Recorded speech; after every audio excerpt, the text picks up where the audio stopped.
Yo, what's poppin'? All my peeps. It is I, your host with the most Renaissance man who always thinks he can. And champion of the peeps, Patty Pitts, back for another Raw Rewind, part of Pitts and Sara's wrestling show. And, of course, you can't have Pitts and Sara's wrestling show without the best of the West. You can't forget about Sara Marshall. Sara, what's poppin', girl? Hey, yo. I need to make sure that I just point this out. I just wanted to make sure that everyone could So see. happy there's writing on that t-shirt. Just so happy there's so writing on this t-shirt for For me. What? No, What? it's joke. Bad joke over the I head. don't get it. Anyway. Never mind. Great. We're a fan of the shirt. Big fan of the shirt. Bought it. I don't even know. Nearly 10 years ago, maybe 8 years ago. I don't know. I know. I have one of his other ones too. The one that has the Irish flag. This is Balor Club, but an Irish one. That's one I'm trying to sell right now because I think it's too small. But I have two of these, and then I have another one that I was planning on wearing, but I had already worn that one on the stream, so I was like, maybe I should try something different to represent Finn, Mr. Fergie, you know? Is there any Judgment Day shirts out there right now? Judgment Day?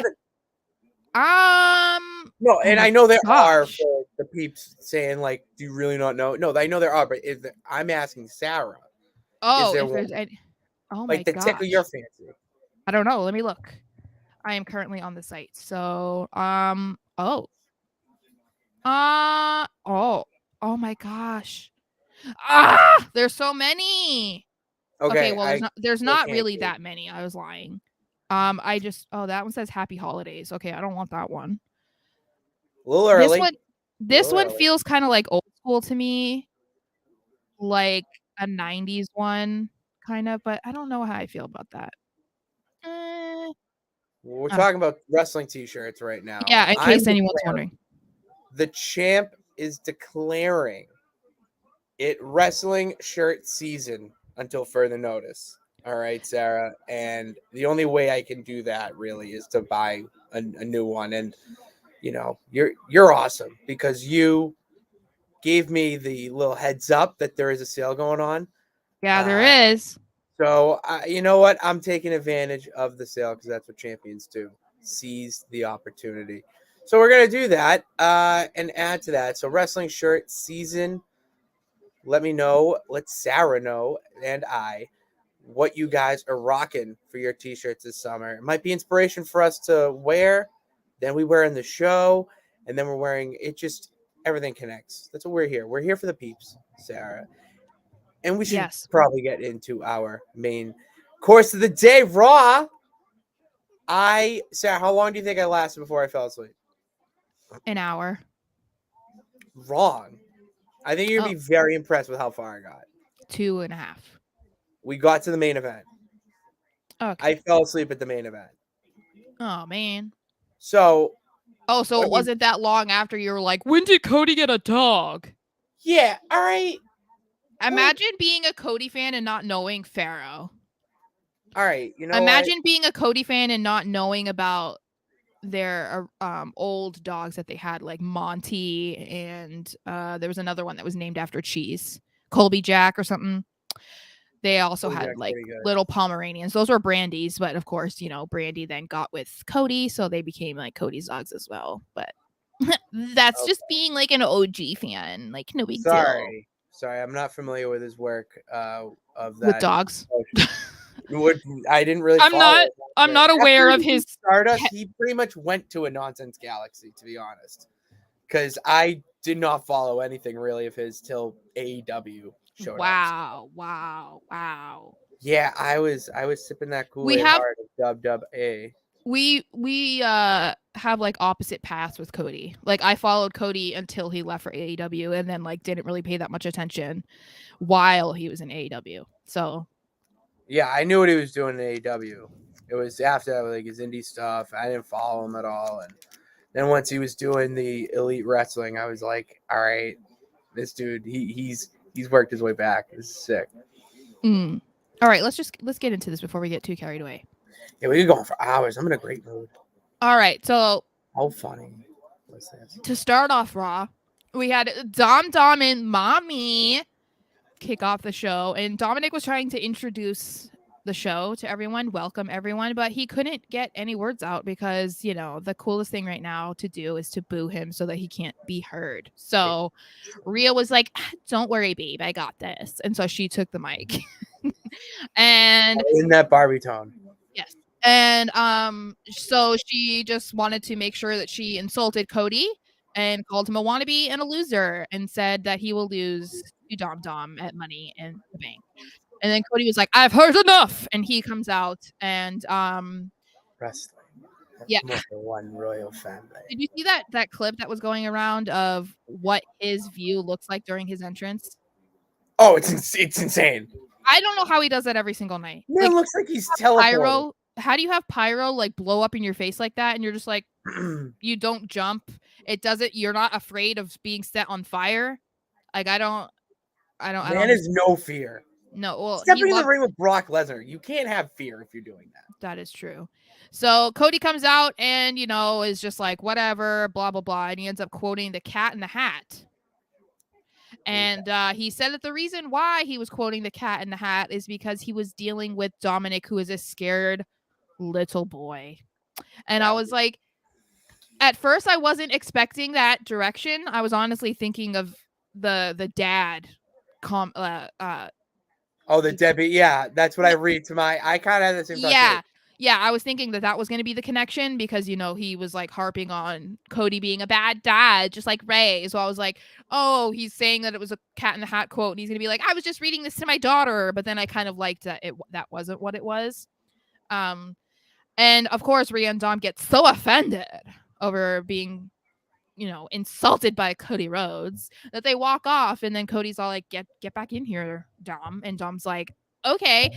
And I don't know if you noticed that when he jumped up and then when he decided that he was like gonna just walk away, he was like, fuck this, and jumped off. Did you see that? The camera camera probably wasn't meant to catch it, but I was like, oh, Dom has a saucy mouth. And I was like, potty mouth.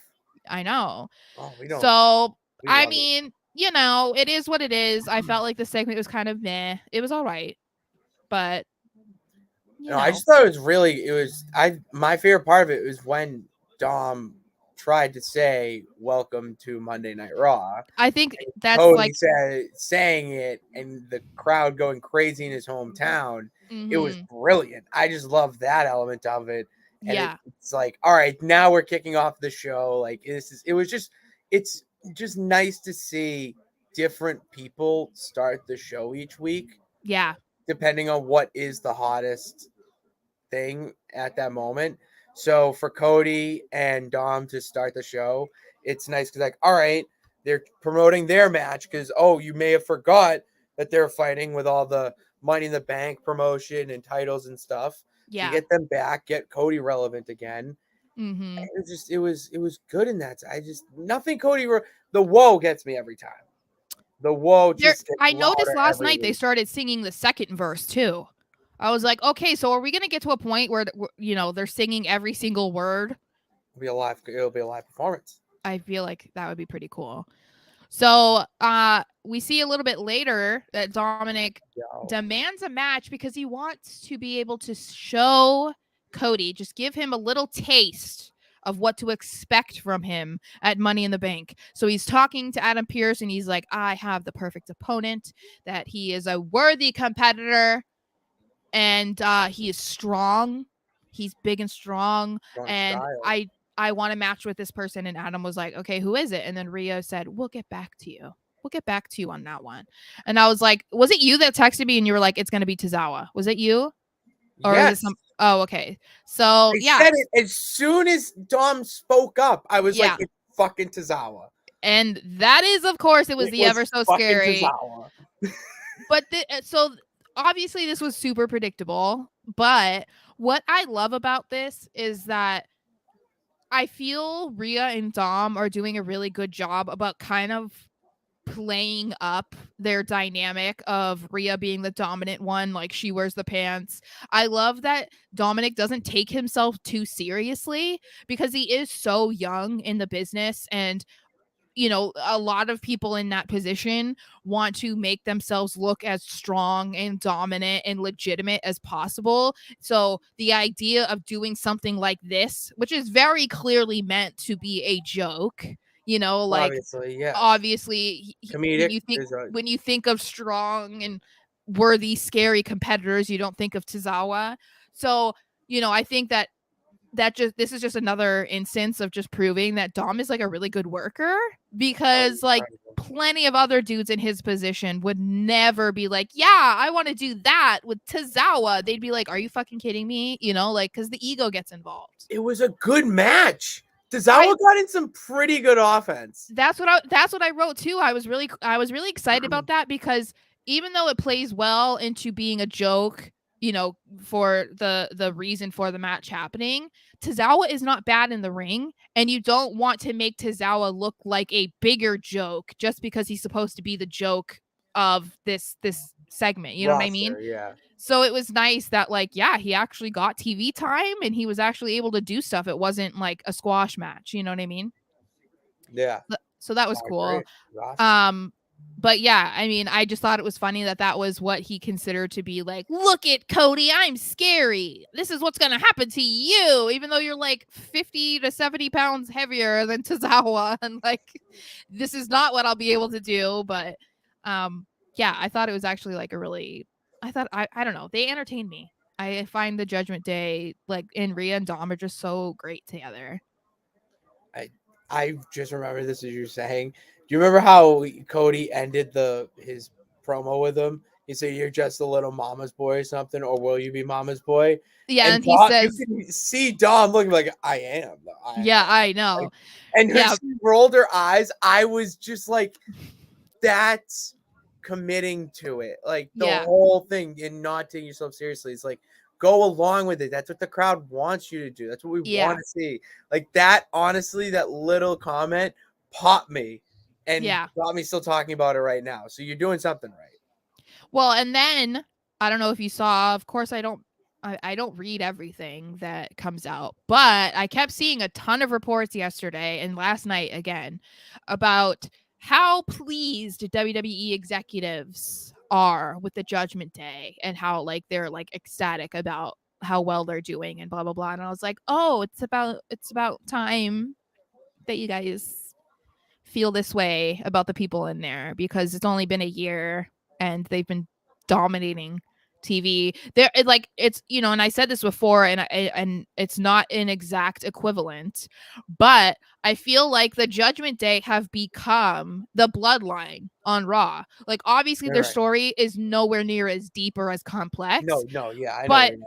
Yeah, but like they are the go-to faction on Raw. They're involved in like everything. They're on throughout the entirety of the show, and they have so many different things going on, because it isn't just like, you know, the Bloodline. It was very much like, okay, they're all involved in the same feuds for the most part, but the Judgment Day have all their own shit going on.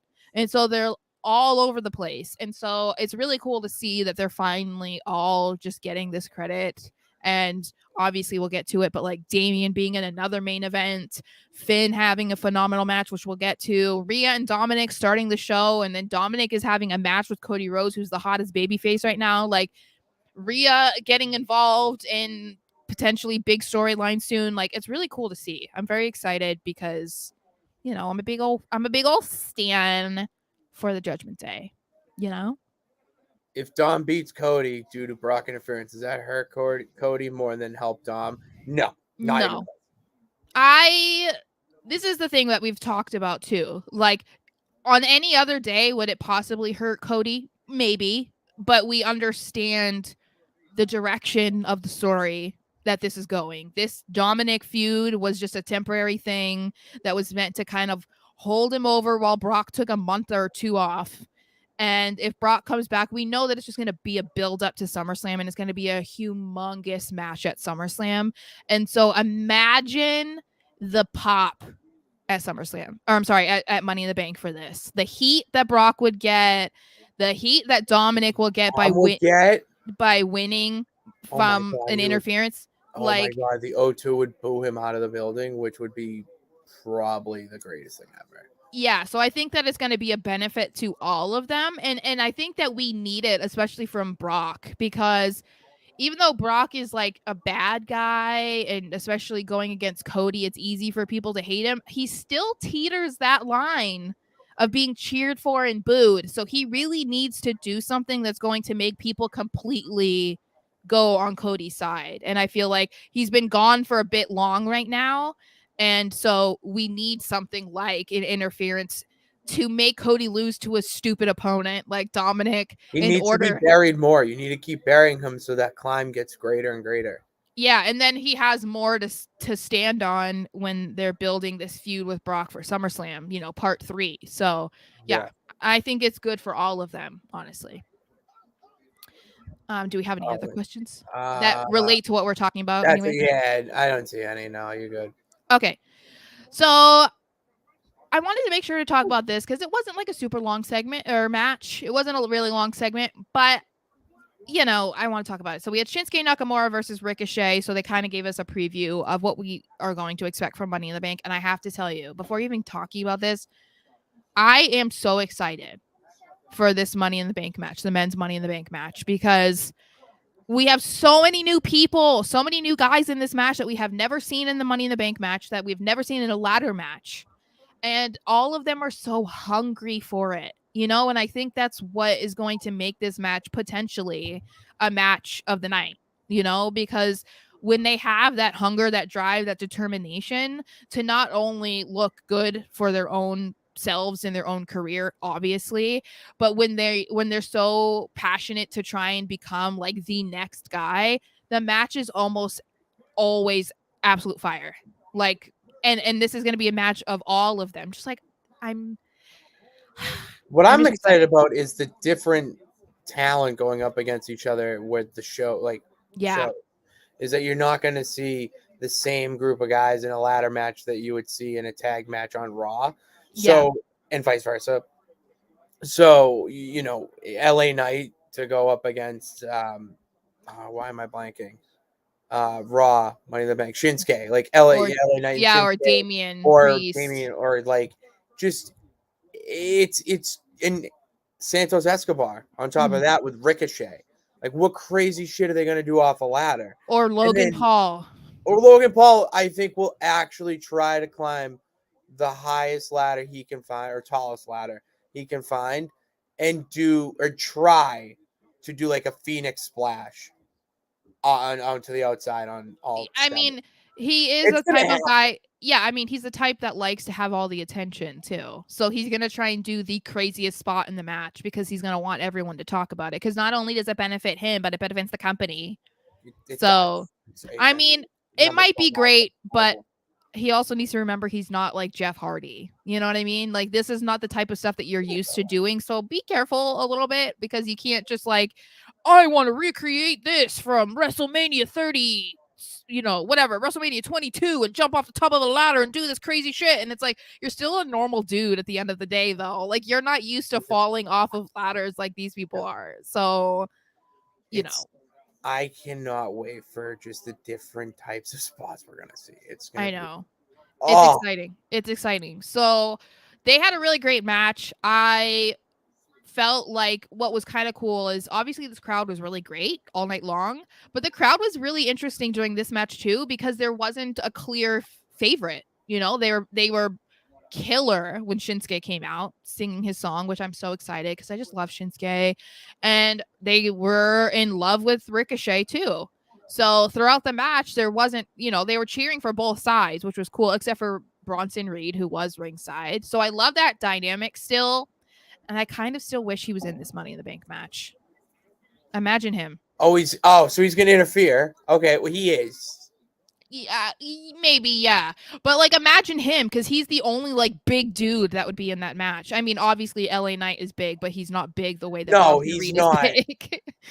So, his outfits for... He's stylish. styling, profiling, baby. I know, the all black and the sunglasses. I'm like, man, okay. I mean, I am would not argue that going up he to had a that. sharper outfit than Seth Rollins last night. Well, I didn't. Seth was just talking. He Well, wasn't you trying. know, but He was handling business on the yeah, mic. but the outfit was a little questionable. So Ricochet did win with the shooting star press. That's So like, you know, questionable. it wasn't a match that was necessarily memorable, but I was entertained. And like I said, it got Yeah, me did more a job. excited. Got me more excited for Money in the Bank. Yeah, So I think it got no, it didn't get me like more excited. I just am happy to see this feud pass along and yeah. not have it be for a title. And it's just two guys that you really just want to see together in the ring. Mm-hmm. So it's just I know that's something I think that is nice that we're so involved in so many storylines that are happening right now that aren't for a title. So whoever is working on that aspect, I think they're doing a great job because for a really long time there were the only like feuds or matches that you really cared about had a title on the line at some point. So speaking of titles, Matt Riddle What's up, bro? officially challenges Gunther for Oh, the this was IC title. awesome. This was awesome. So as he's being interviewed by Byron Saxton, Ludwig Kaiser rolls up and he questions why Riddle thinks that he's even talented enough to step up to Gunther and challenge him to the IC title. Shut up. And Hey, Riddle bro. says, well, I beat you last week, bro. And Okay, Kaiser's like, well, that's not going to was not happen. the manager. He said it. That was Whatever. And then Riddle attacks him. Okay. And I was like, what? And then, as you tweeted that this was my favorite segment of the night, here comes Superman Gunther coming in to save the day, and he accepts the challenge. And then on live television, he amputates Riddle's leg. And I was about to say he saves his life. This was live TV, and he straight up amputated a man's leg. I was like, yes, King. I'm just, he's incredible. Like that is a tough guy. That is just a really just tough, brute guy. Gunther. Oh yeah, I know. He's a brute. I know. I'm obsessed. It's incredible. So yeah. There's a difference. Yeah. He's more. Anyway. He's more. Yeah. Stand Imperium.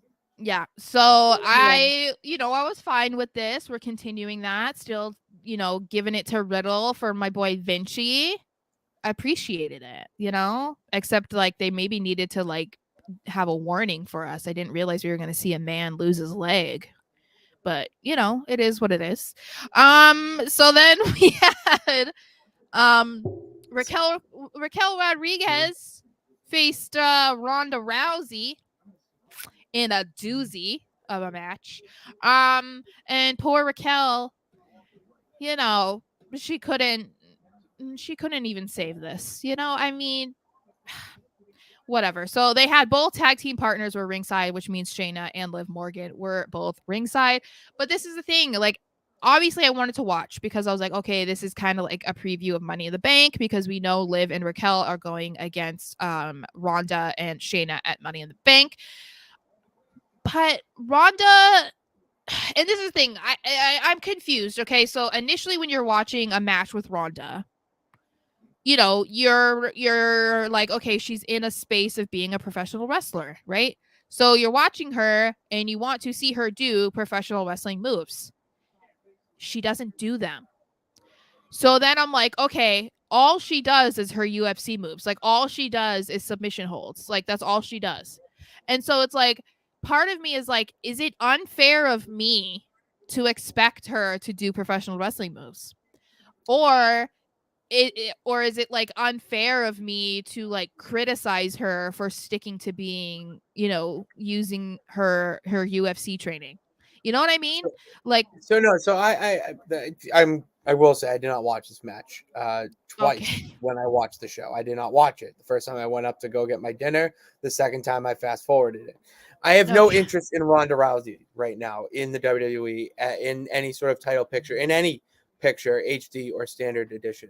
I just don't care. I'm not going to lie. I have no interest in watching her kind of be like a dinosaur in this women's division where she's pretty much like a sideshow where you have her go up in these, profile premier matches. And when I say that, I mean like 5-on-5, 6-on-6, like, Yeah. with its, mixed gender and all that. And you mentioned that, she doesn't do any other moves. Well, if you look at everyone else that came in through a UFC, the biggest one that pops in my head is Ken Shamrock. I mean, look at what he did. He didn't do any crazy shit that everyone's doing now, but he actually did wrestle a little bit. You know what I mean? Like he Yeah. threw in some strike attacks, some grapples, but they were simple, but they were grapples. Well, And you're just not. think about someone recently, and this is me not trying to be like a fan or give too much credit, but if we want to talk about someone recently, then look at Matt Riddle. Matt Riddle doesn't really do anything that much that reminds you of having a UFC background. Do you know what I mean? We're There are probably a just couple simple. things. What?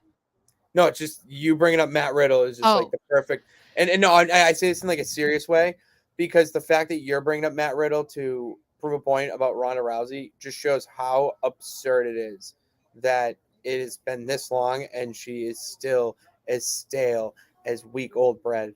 I don't. well, and that's why I was saying, like, are my expectations unfair, or am I looking at, am I looking at her through the wrong lens? And like, that's why it's good to mention other people who had similar backgrounds to her, because then you can compare how different they are.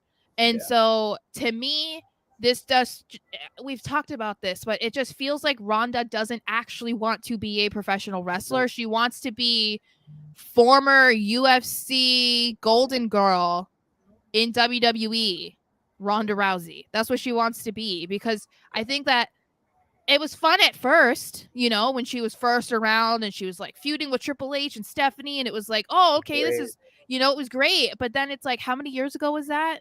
And she's still doing the exact same stuff, and she's not really progressed No, in any aspect on the mic, in the ring. Like, it's just not, she's it's not awful. there. So She's awful.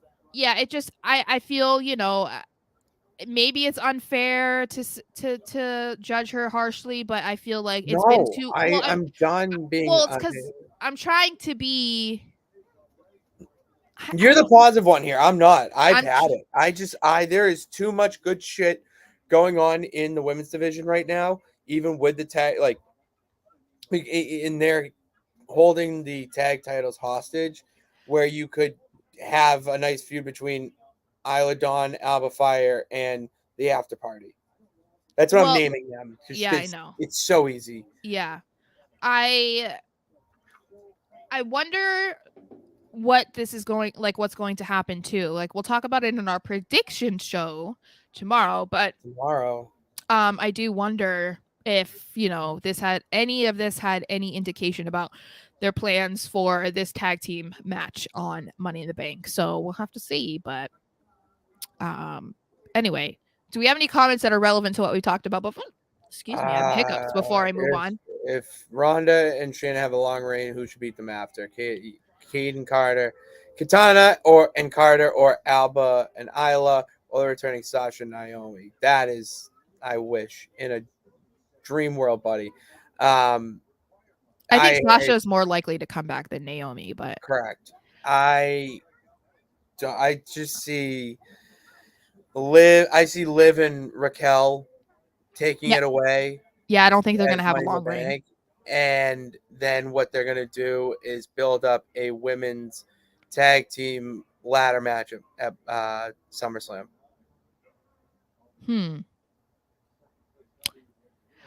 Yeah.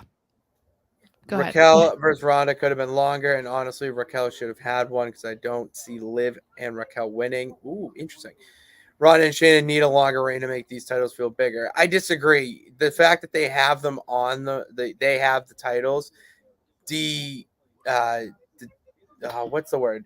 Delegitimizes them. Thank you. Delegitimizes the titles. It really does. Like it's a trophy for congratulations. Here's what you've done in your past. You're getting your moment in the sun with your best friend who you did it with. You're the fans aren't happy with it, but it's okay because it's wrestling.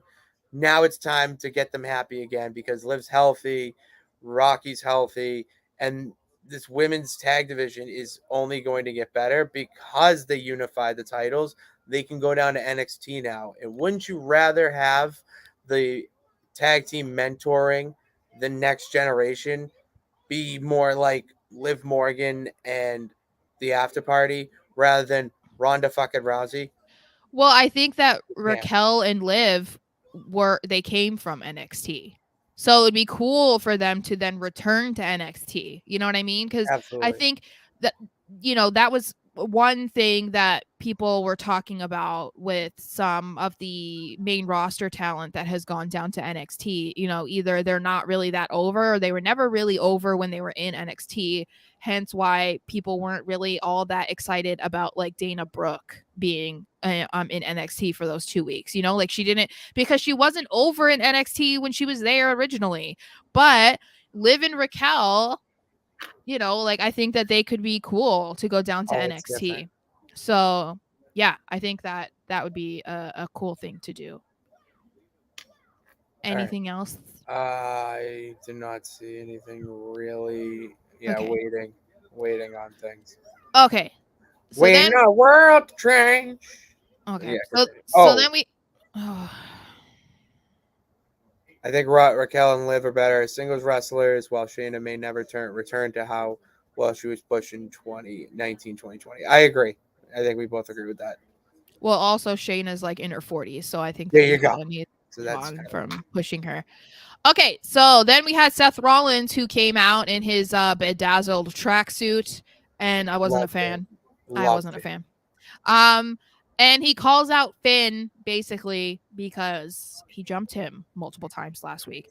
But what was interesting was, pretty quickly once he got into the ring, he introduced Carmelo Hayes, who was sitting ringside, and said that he was there because he had his back last week when he was against Braun Breaker. So, he's just there as basically insurance Kind of because fib. Finn attacked him twice on Raw and then attacked him again at NXT. And so he calls out Finn, and then Finn does try to sneak attack him once again. And No, as no, they're no. brawling, he grabs a chair, but Mello grabs it from him, which then allows Seth to run away. And then that's when we finally get the announcement that we will be seeing main event number 1, Finn Balor versus Carmelo Hayes. This Okay. was fantastic. This This was, was absolutely I fantastic. had a couple things to say. Okay. All One, right. really cool debut match for Mello on Raw. It was really great. Like, people were behind him. First of all, I had no idea that he was a representative of Boston, and so I am more in love with him. So that was Limitless, cool. baby. Product of Limitless Wrestling. And then I also thought that age has been discussed so much recently about wrestlers, and the older that they are, they can't do this. We were just talking about how, Vince again was it was in the news again about Vince not wanting to push LA Knight because of his age, hence why he made him into Max Dupree. I just want you guys to remember in this match, Finn Balor is like 42 years old and Carmelo Hayes is 28, and they put on that banger. That's a 14-year age difference. Would you have ever guessed that Finn is in his 40s? Did he look like he was moving around with a walker? You know what I mean? Like, it's just so ridiculous to me because this was top tier. This could have been the main event. That's why I say it's a main event. Number 1. It really should have been. I I know. when you have when you have Mello be presented during Seth Rollins promo, and then Mm, to help him in the feud, and then to go up against Finn Balor on your Monday Night Raw debut, they they are picturing the world for him or setting him up yeah. for a hell of a run when he gets up, because the only person I can think of that got that type of treatment was Kevin Owens, and Mhm. look what Kevin Owens is doing right now. So I'm just saying, just I'm you got a wondering. backstage. That was the other thing. You got Yeah. a backstage interview, and he Mhm. nailed that one out of the park. Mhm. Mellow, don't miss. I'm wondering if they're maybe considering moving him up sooner than they maybe originally were thinking, because I don't see any reason to keep him in NXT for like, another year or two. There's no reason. I mean, like, he Legitimizing blended. NXT. That's I what know, but like they haven't even moved Braun Breaker up yet. Like, come on now. We be a thought that great that was going to heel. happen 3 months ago, but The no, Batman needs Joker. I know, but what I'm saying is I'm not saying move him up right now. I'm saying I'm wondering if maybe they're going to move Mello up sooner than they originally thought, because if you didn't know that he was an NXT guy there last night, I don't think anyone would have known that he wasn't just a regular dude on the Raw roster. Like, he fit right in perfectly. So, Okay. and then I also have to mention Finn's video package that he had for Seth. So, Yeah, the man's bitter. don't care. So, I was obsessed. I have been waiting for this moment for a very long time. Because, in a different way than Seth Rollins, because Seth's like, oh, I've been waiting 7 years for this side of Finn. I'm like, I've been waiting 7 years for him to be a heel and to be pushed correctly. That's what I've been waiting for, because I don't know how he was a huge signing for NXT at the time, because he was a gigantic face of New Japan. And I'm like, I don't really understand how you took him from New Japan knowing his history of what he did, and then you tried to force him to be like the complete opposite of that. Like, that never made any sense to me, and it didn't work, obviously. But then they were almost making it seem like it was his fault. Like, it was like a lack of talent, or like Finn just can't get over. And it's Bad like, booking. I know it, but they never take it, on their shoulders. It's never their fault. It's always like, well, they can't do it. And I'm like, but they can only do so much, like, because then there's also that line where they have to tiptoe of, you can't, you get told what you have to do, but then you're like, okay, well, I don't like this, maybe I want to do a little bit more, I'm going to kind of improv. If you do that too much, then you're going to get your head chopped off when you go backstage by Vince. So it's like they can't, there's only so many things that they can do. So I'm just really excited, because that promo was excellent. It was really Richard great. thought so too. It was Vince amazing. video package was great. And Yes. Seth laughing at it back then parallels well with his current persona, who likes to Yeah. laugh so much. And you know what's funny? Even though I've been a big Seth fan, I was so angry at him for that Universal title match, because I was like, he hurt Finn Balor and now he's laughing. Like, I was so mad. But That's I just was long-term booking, baby. so yeah, I just thought, that I'm just really happy that even though this whole feud kind of came about randomly, because it was just like on the heels of Damian answering his open challenge, I'm so glad that they have done so much of this background, and there's so much of a foundation to this feud that it really could go on until SummerSlam if they wanted it to. And so it's nice, because Finn doesn't need it, or I'm sorry, Seth doesn't need it. Finn needs this. And so I'm just really happy. And then, of course, like we said earlier, that the fact that they're really happy with what the Judgment Day is doing, I think that them allowing Finn to shine more and get more solo time is the perfect timing, because someone even said it in here that Finn was the one that kind of didn't feel like he necessarily fit in with the Judgment Day, because he kind of was a heel but not a heel. It was just kind of whatever, but now he's like full blown bad guy. And so He's incredible as a bag.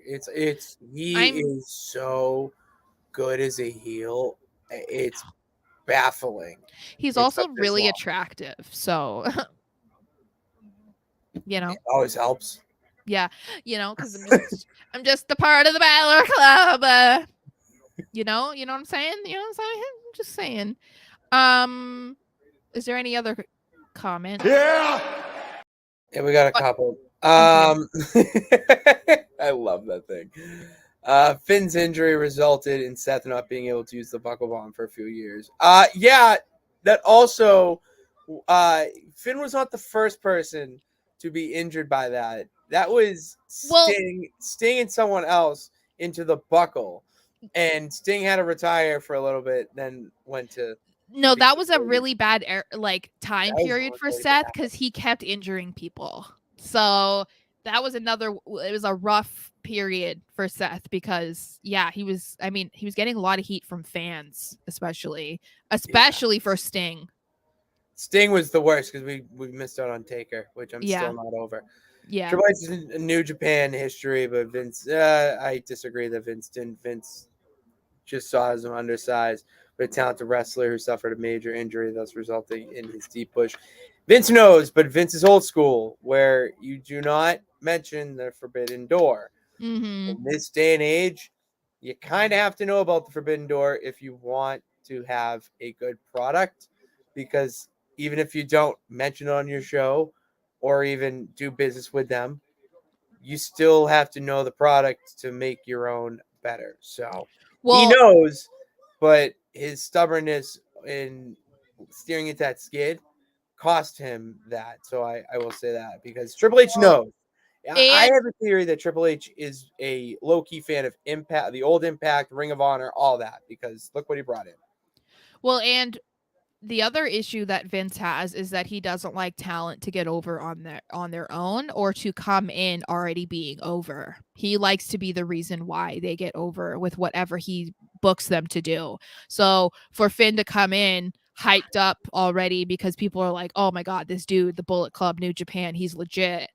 They don't want you to know about any of that. They want you to like him because of how they're booking him. So, but I do agree they view him as undersized, which is so funny to me because I'm like, does he look undersized to you? Like, No. because he's like 5'10". Oh my god, he's so small. I'm like, yeah, and you also tried to say that like Hulk Hogan was like 6'10". So like Hulk Those Hogan, 24-inch pythons, yeah, brother. like yeah, just I just can't. Um all right. I miss you, Sheik. What's the next one? So then we got Champa, Tommaso Ciampa. No one will survive. I got so confused because I had my iPad outside with me. I am now a bug searching buddy for my 5-year-old nephew. We go outside and we look. Nice. Yeah, we go Glad outside. he invoked the buddy system. That's good. Yes. So we look for bugs together. And I was outside with my iPad. So I was like holding it like on my knee as I'm like trying to get bugs. And I heard the beginning of his theme and it was like Taz. I was like, wait, what? Like I was so confused because it was the heart monitor thing. And I was like, oh my gosh. So it threw me off for a second. But anyway, so we get a little like video package or whatever it was, an interview with Ciampa before to kind of explain why he attacked the Miz last week because people were so shocked. And he says basically it's because the Miz never checked on him while he was injured, and he kind of regrets ever teaming up with him because not only did he have to wear ridiculous neon outfits, but people warned him about Miz being a user and a manipulator. And he said, being gone for 230 something days was actually a blessing in disguise. I'm sensing So a theme, Sarah, in you see, manipulators. you're And sensing people what? take a theme with manipulators and people getting over that. I mean, now each show has their own or a former manipulator. Isn't that crazy? I don't know You what even you're. know what I'm relating to at all? No. The bloodline. What? Oh, okay. It's true. There you go. So as he's making his entrance, the Miz attacks him, and then the match is off. So thus continuing their, I guess, presumed feud that I'm assuming will not be happening at Money in the Bank, which is fine. But I'm also just kind of wondering when Johnny Gargano is going to be making his return because I want to see that soon. I would like, huh? It's gonna be soon. What they're doing right now is just teasing. They're building, not teasing. They're building up Champa enough Yeah. where he builds and he's really getting over. Miz does something or gets help to really bring him down to try to tag team match. You pick a partner. It's Gargano, boom, and then DIY is back. Yeah, well, and they just basically had to reintroduce Ciampa because he wasn't around for too long before he got injured. And so yeah, I'm fine with it. I'm just excited that he's back because he's also another one that's like nice to look at, which is weird for me, but or is that on brand? I mean, technically, it is on brand for you with hairy-chested men with facial hair.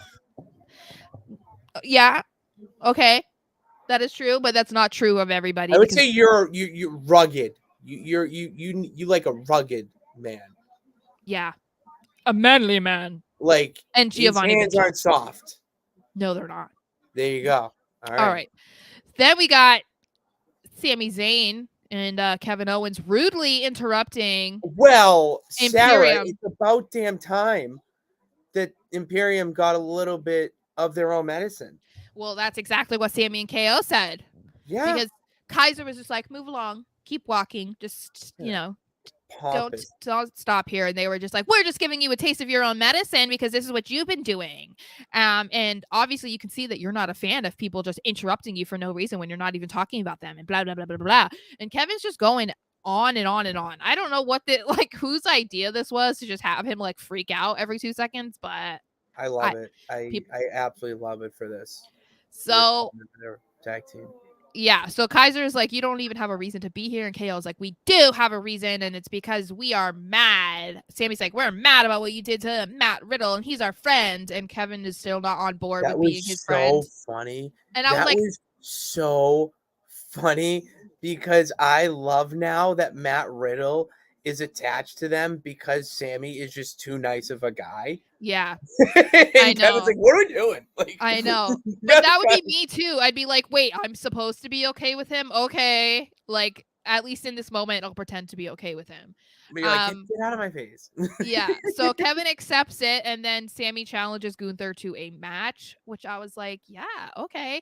But, other than like the ha ha ha moments of this, something, and I wanted to mention this earlier, but this was another segment that happened. Something that I am loving, and again, I'm biased, I don't care. I am loving how much they're letting Kaiser speak. That's a good point.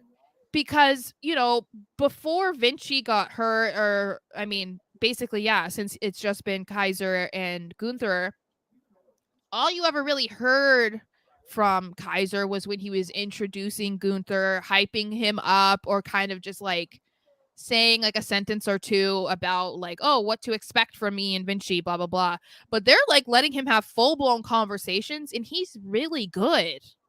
Like, I mean, we say this all the time, and I'm saying like Kaiser's just underrated, and I think it's because people aren't aware that he's also like a second generation wrestler. Yeah, people don't realize that. No, but he's got all the tools in his bag. You know what I mean? So he's incredible. I just you need to build him up as well if you're going to make Imperium this dominant faction. You can't just have one mouthpiece. Yeah. You don't need to make Vinci a mouthpiece. He's got to say, a word maybe once every 2 weeks. But you need to have a Ludwig to be there as another type of mouthpiece where he can do the smaller feuds for the tag team element of it. And he can come out there and do a promo on the tag team or whatnot. Like one of those two out of the three need to have pretty decent mic skills to make it work. And Ludwig is just getting there. I'm entertained every time he comes on. Me too. Hey, I have your attention, please. What's funny though is just a few weeks ago you were saying how he deserves to get beat up because he's annoying, but yeah, he's really annoying. He's doing his job well. I don't know. Sometimes when you're doing your job well, you get beat up. It's just interesting. That's all. Anyway, main event number 2, Sami Zayn versus Gunther. The Ring General. Do you have any comments? I was scrolling. Oh, I'm sorry. I don't think we did, but just gotta double check here. All right. No, we're good for right now. So yeah, throw it back up.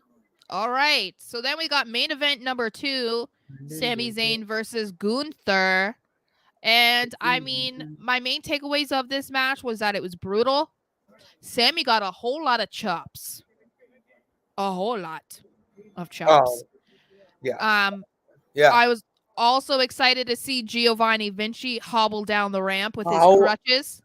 was watching it and thought to myself, Sara has to be screaming to herself right now that this man can't, crutches and all, is just hobbling down to help his Yes. boy Gunther out.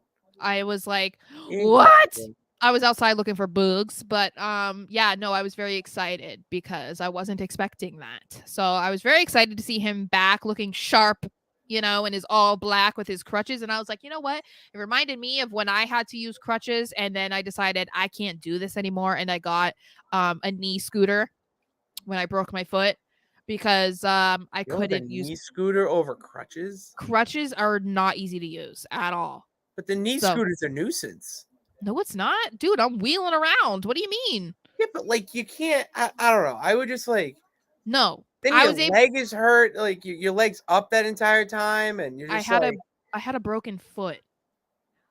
yeah, but your leg gets tied in that position. And you don't think that your armpits hurt from having crutches underneath them and having to carry your weight? That's why you You don't get think the cozy things underneath. those no, they're not comfortable at all. I've been on But crutches. Like it's okay. I had crutches too, and I'm saying I didn't like them, so I got the Where knee scooter and it was way better. Is are we all I'm gonna saying. fall out of this? So anyway, so Giovanni comes out and then you know, this was just a 5-star match. Very easily could have been the main event as well, hence why it is main event number 2. And there isn't a whole lot to say about this match other than what I've already said. And the one thing that I didn't like is that I don't want to keep seeing this continuing aspect of seeing Kaiser and Vinci interfere in Gunther's matches. Like I understand why it works because they're heels and I get it's like, oh, like this is like the easiest thing that they can do to get cheap heat, but I'm like I don't want it to end up making Gunther look like a weaker champion because it's like, oh yeah, he constantly needs his like minions to jump in and help him. You know what I mean? Well, that's a great segue into POG's question here. He was thinking, what about a mutiny against Gunther's storyline? I think that's maybe down the line when you really want to break them out into 3 separate singles competitors. Mm-hmm. But for now, let's just keep the oven hot. You know, let's not turn it up. Let's not turn it down. Just let's keep it where it is. Well, and I think right now we're kind of seeing it's almost like Vinci's injury was a benefit for Absolutely. Imperium because Kaiser has been able to break out and be basically the speaker because even Gunther's not been saying a whole lot and Kaiser's been involved in everything from, you know, the tag team champions to Matt Riddle to this to that. So I think, yeah, this was a time that Imperium is being elevated. And I'm really happy to see that this is the direction that they're going in because I was concerned about what was going to happen from them moving to SmackDown to Raw. And I feel like it's been really good so far. So, and it looks like after Money in the Bank, Imperium could possibly be the next opponents for Kevin Owens and Sami Zayn. That's what it looks like that they could be the match at SummerSlam. So that I'm excited about because that's again long-term booking, long-term storyline, You gotta whatever. keep it going. I know. Yeah. I love it. I love it. Me too. What about what? Nope, that's not what we want. No, we're good because we already talked about Riddle here. Okay. Although I did see this, so I will bring this up because it's being reported that Randy Orton is on the track to returning to WWE. Mm-hmm. And a lot of speculation is going around that he's going to show up at Money in the Bank. He's going to show up and turn on Riddle. Obviously, the easy answer is he's going to show up and turn on Riddle, and they'll start a feud. But do you want them to just go right for it, kill shot, or drag it out where Riddle thinks Randy's really on his side, and then you get to a point where the Viper strikes when you least expect it? it's kind of hard because heel Randy Orton is the best Randy Orton.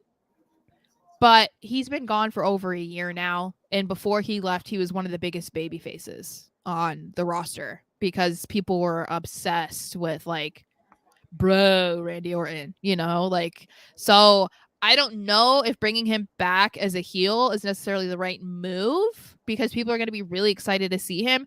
I almost would rather seeing Matt Riddle turn heel on him. I would almost rather see that because I think that Matt Riddle needs a shakeup to his character, as we've been saying for months. And they've kind of moved in that direction a little bit, but I feel like there needs to be some sort of drastic turn. And that would be quite a way to do that, to have him going up against Randy Orton and going against Randy because he turned on Randy. I feel like that would be interesting. I'd be here for it. But if that's not the case, if we're going to get heel Randy Orton, I'd rather them draw it out. Yeah. Because I think that they will it would be good to have fans be able to be excited and like celebrate his return, especially after having back fusion surgery. And then it kind of like eases them into him being a bad guy again. You know what I mean? Yeah.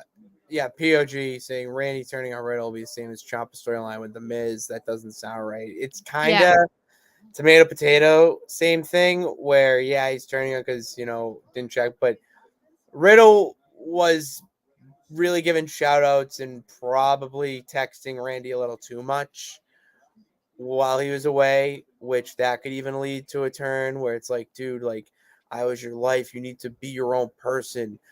All you have is yourself. Like, you could go so many dark different ways with that.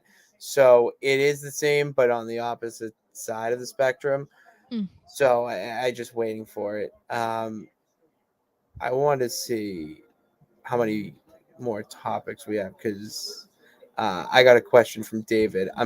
It's about AEW, so I'm just gonna say it. I'll give my quick highlights from Forbidden Door.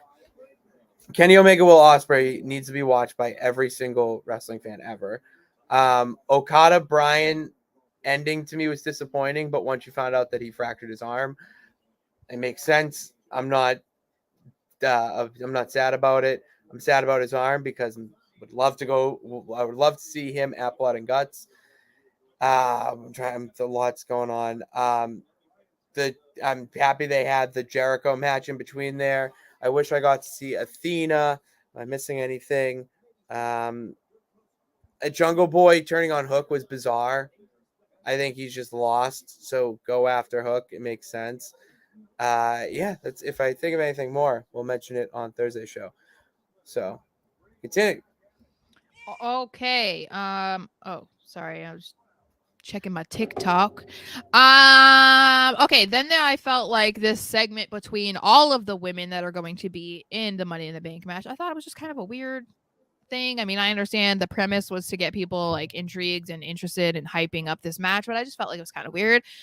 They were all in the ring, ladders were set up. Corey Graves was in to moderate, which I don't even understand the point because he ended up like just running out anyway. Didn't say a word. Yeah, there was no point.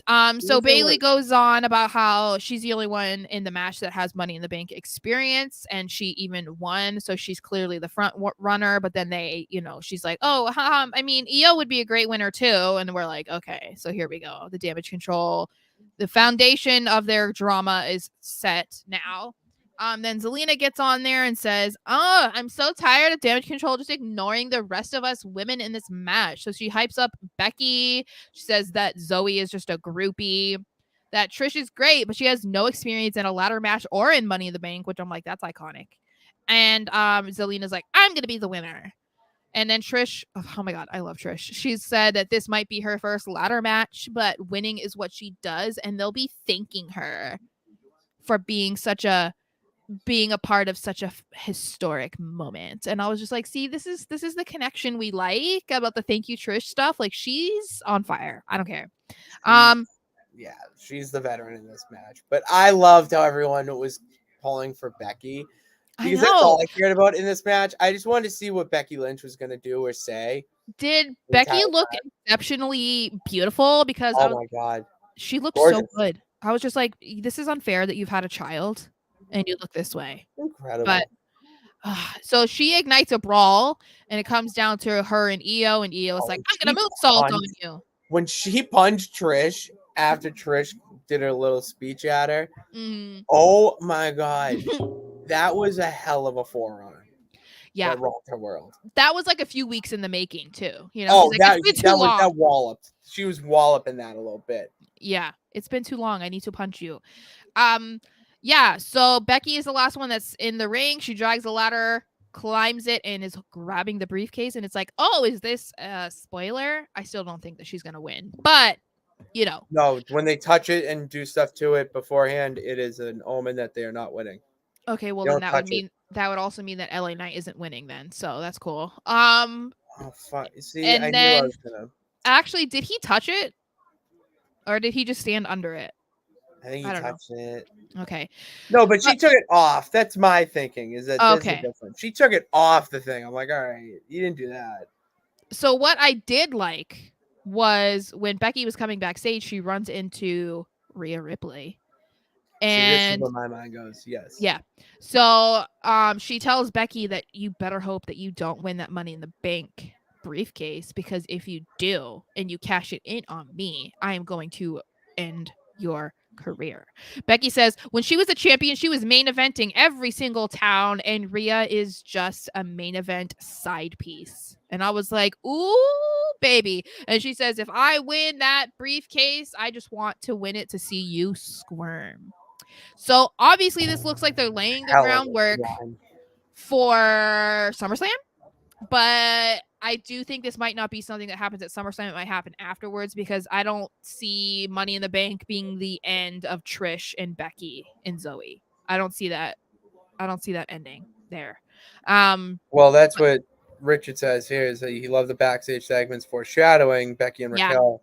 You see Liv and Raquel, or Liv or Raquel being Rhea's next opponents if they disband the tag team. I mean, there would be no reason to disband them.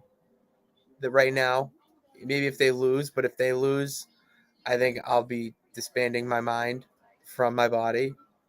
So that's a bigger problem that we all have to deal with.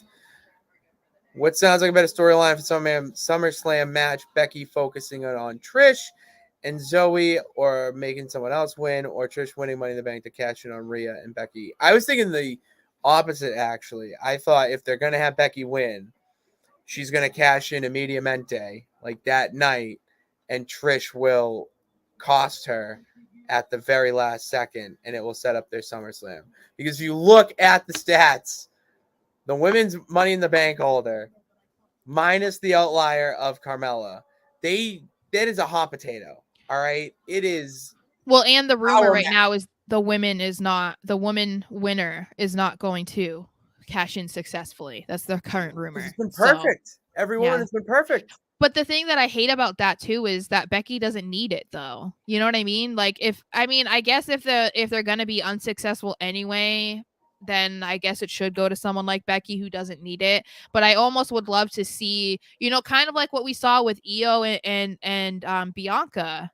It would be cool that even if that the girl is not going to win, it would still be cool to see like a championship caliber match with them, so that they can it be viewed in people's eyes as a potential contender in the future for the title. You know what I mean? Yeah. But I mean, I don't ever really have that much hope when it comes to the women's Money in the Bank winner anyway. So, I mean, it is what it is. But that would definitely work to set up Trish and her at SummerSlam.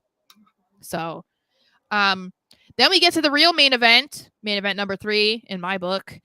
Cody Rhodes versus Damian Priest. First of all, shout out to Damian Priest for his gear. I love the purple gear. I love the outsiders stuff, and I actually liked the tank top type of thing that he was wearing. I thought, I don't know what it is. He rocks it well.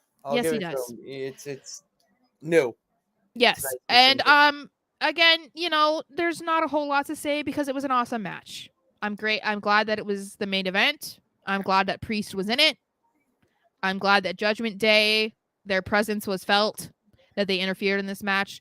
Cody wins, obviously, but I thought it was just a great match. It's just like, it just shows you the versatility and reliability of Damian Priest. Another guy who's in his 40s who can hang with the other guy who's close to 40, and no one is sitting there being like, who are these grandpas in the ring? Yeah, And it's Damien's getting this push at like 40 or whatever, however old he is. So I'm just here to see them both have fun. it was just and not every match has to be dissected. Oh, we did this Yeah. well in this fit. Like it was just a very good main event that made you say, "All right, well, time for Money in the Bank," or "I can't wait to watch Money in the Bank." So they did Mm-hmm. their job, and Cody doing his thing, coming out to his theme song and pyro more than once. I mean, it's just that is how you build up Cody Rhodes right now with the Judgment Day. Is just have him beat everybody, but he does not beat Dom because Yeah. Dom needs that so bad because that is how you get the boos to be even louder. And I know people, you're like, how can it get even worse? Oh my god, he could barely get a word. He can't speak. He legitimately cannot talk on the mic, Mm-hmm. and that is because of the fans booing him, not his Yeah. own accord. It's insane, absolutely Well, insane. well, and a lot of his heat is still stemming from feuding with Ray, but now it's become kind of similarly to Seth having them sing his song. They're now embracing and trying to amplify the fans booing him. But this is going to give him like a win over Cody would give him natural heat. You know what I mean? Where you wouldn't have Nuclear. to be like begging for it in a way. So yeah, no, I thought this was great. So very excited for Money in the Bank. And we will be talking about it tomorrow, guys. We will have a Money in the Bank prediction special tomorrow, probably around at the same time, depending on where you are, 7 p.m. Eastern ish. Usually I set it for like 7:30, but that's just because we don't always get here on time. So We don't, and we like to yeah. chit chat in the Artist Dreams green room. So Yes. And then Thursday, if everything goes according to plan, we will be back with our normal Thursday show where we talk about whatever we want in regards to wrestling. And then Saturday, we will not be doing a SmackDown breakdown, but we're going to be including the SmackDown matches of Pretty Deadly versus Kevin Owens and Sami Zayn and Asuka versus Charlotte and what happens in those matches in the Money in the Bank predictions and then in our reactions special after Money in the Bank goes off the air. So we will have at least that to talk about. I do have tomorrow's show and Saturday's show queued on my YouTube channel, but Saturday's show is queued for like 9 p.m. Eastern or something, just because I didn't want to set it too early. So just remember it's a tentative time. So yeah, pay that one's a attention. tentative one because I even saw that. I was like, I don't know. Yeah, no, I It put can't in be the over at 5. I Yeah, I put it in or the 6. description that it was just a tentative time because I didn't Yeah. want to think anything. So basically within an hour of the show being over, we'll probably be live. So pay attention The to that. show on Thursday, because that's where my I start to kick into gear, Yeah. and we will be talking about the anniversary. It is the 25th anniversary of the Mankind Undertaker Hell in a Cell match, and this came upon me when I watched the YouTube video of them two watching the match together after 25 years, and then on Raw it was an ad for that video. So I'm like, all right, we're going Mhm. with it. And I've watched a lot about this, Sarah. I think I thank you, POG. Fuck yeah. I think I've watched this more than you think. There's some matches where I've seen this way more than I thought. And the more I learn about it, the more pivotal to me it is in wrestling history, wrestling lore, Mhm. because of how just the fact that Mick Foley, the human, was thrown off of the top of a cell onto a table and did not move, and his opponent literally was like, "Is he dead?" And that was on Uh, WWE programming. yeah, I know. It's I think that it's like some of the stuff that they did back then, it's actually wild to think that they got back up and weren't severely injured or like nearly die. You know It's what I insane. mean? Like Oh, agreed. there's still crazy stuff that they do now, but obviously it's like, we don't have big matches like that anymore. Yeah, it's like, yeah, I Um mean, well, I mean, obviously you don't want to recreate something like that because no. like you can't, then it would just be obvious that that's what you're trying to do. But Mhm. it is like even some of the like TLC matches with the tag teams, the things that Jeff Hardy was doing, I'm like, how did you, or even Shane McMahon? Shane McMahon is I would say, a legend, like He, a myth. it's like an ECW legend who was never in ECW, like an ECW wrestler, but He it was was like he their was, own little ECW guy, little stuntman. yeah, yeah, it was like it's crazy. So yeah, I think that the Mankind spot is, I think even if you're not a wrestling fan, you've probably seen that clip and you're at least aware of like, bah God, is he dead? Like, Yeah, like that like it became a pop culture meme, yeah, and I think a lot of people think that that's where the match ended, yeah. and it didn't, Sarah. It gets so much worse. Mick Foley says in their little broad or watch along, he Hmm. said, "I remember saying to myself, oh, at least the hard part of my night is over." And wow, what an opposite of a sentence. So Yeah. I really am excited. I'm gonna rewatch that match again, and I'll do some notes because this might be one of my favorite matches. Actually, honestly, one of the matches that like got me into wrestling. So I think that would be a nice little full circle. So Hmm. be there for that on Sarah's YouTube channel at Sarah Marshall XO.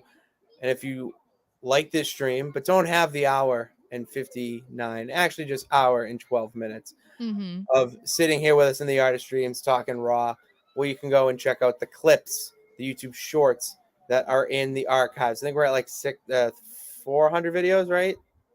No, We've had we're over 500. over 500 at this point. Jesus Yeah, Christ, we're I pumping out know. content. I know. So go check those out, and you can, listen to more Judgment Day talk instead of hearing about the Bloodline or KO and Sammy and whatever tickles your fancy. And go follow us to know on social media to know when those clips go live. At Pat_Pitts and at SMarshXO. Instagram at Pitts35 and at SMarsh_. TikTok SMarsh_ as well. And that's all. Oh, Jalek is at Stadium Rant. I'm recording that, a Patriots podcast for anyone who is a Patriots fan. I am recording that Thursday at 8. So go check that out on Stadium Rant's YouTube channel as well. And that's all I got. So we'll see you tomorrow for our predictions. Thank you guys for tuning in. God bless. Remember that you can do it. All you got to do is try. We'll see you tomorrow. Yeah.